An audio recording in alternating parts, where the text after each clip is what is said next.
just because he's trying to gag you.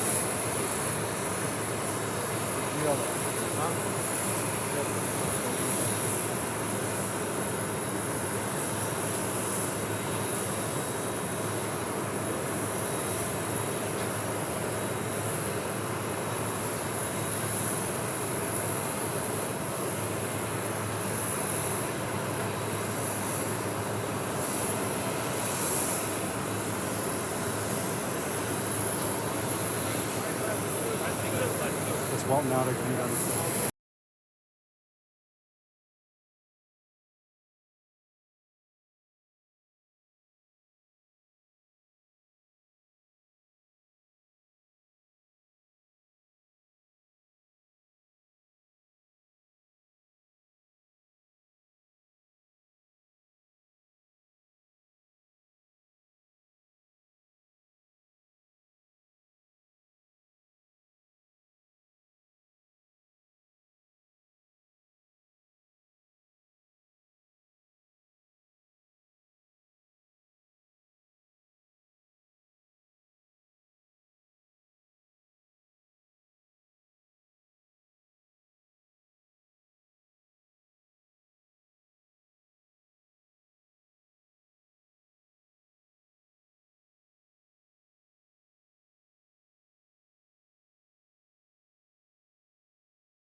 Just this morning, word came out that Trump has shaken up his legal team in Atlanta with one new lawyer in and another one out.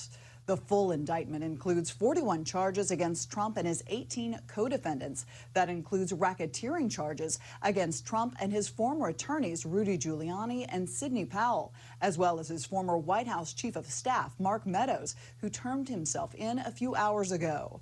Trump now faces a total of 91 charges against 4 criminal cases. He's looking at federal charges in 2 separate investigations.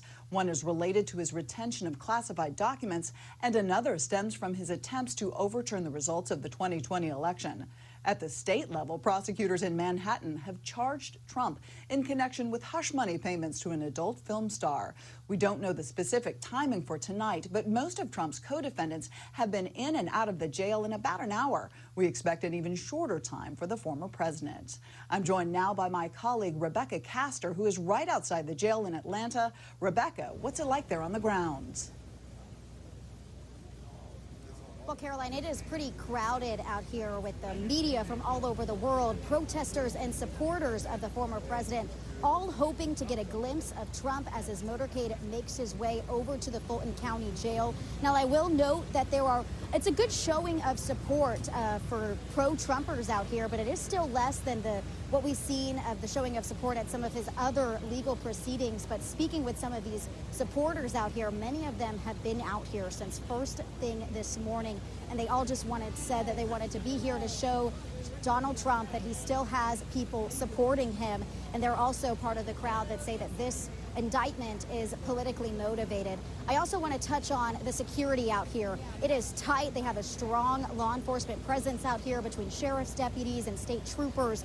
They shut down all the roads surrounding the jail earlier this afternoon, and they also put up barricades that will keep people from being able to go into the street when Trump's motorcade does pull up here.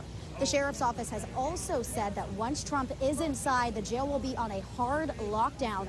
No one will be allowed in or out of the jail until Trump is released. Now, as you mentioned, we are expecting Trump to be inside the jail for less than an hour. It's taken less than that for many of his other co-defendants. But the big question today will be whether authorities here make Trump take a mugshot.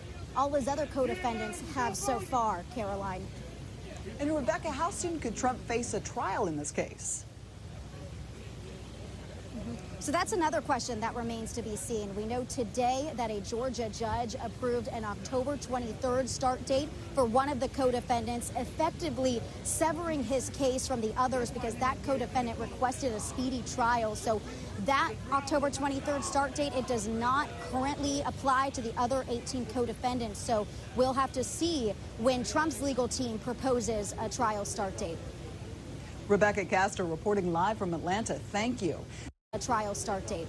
And so we'll have to see when the defendant requested a speedy trial. So severing his case from the others because that co-defendant requested a speedy trial. So that October 23rd start date, it does not currently apply to the other 18 co-defendants. So we'll have to see when Trump's legal team proposes a trial start date. Rebecca Castor reporting live from Atlanta. Thank you. Now, our cameras aren't allowed in the jail, as Rebecca mentioned, but we do believe we'll get to see a Trump mugshot sometime tonight, although it might take a while. With all of this, the court dates are piling up for Trump, interspersed with campaign events and primary dates. But through it all, Donald Trump still maintains his massive lead against GOP rivals in the race for the White House.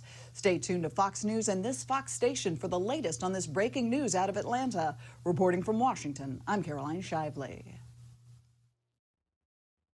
This has been a Fox News special report.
really believe this is a very sad day for America. This should never happen. If you challenge an election, you should be able to challenge an election. I thought the election was a rigged election, a stolen election, and I should have every right to do that. As you know, you have many people that you've been watching over the years do the same thing, whether it's Hillary Clinton or Stacey Abrams or many others. When you have that great freedom to challenge, you have to be able to, otherwise you're going to have very dishonest elections. What has taken place here is a travesty of justice. We did nothing wrong. I did nothing wrong. And everybody knows it. I've never had such support. And that goes with the other ones, too. What they're doing is election interference. They're trying to interfere with an election. There's never been anything like it in our country before. This is their way of campaigning.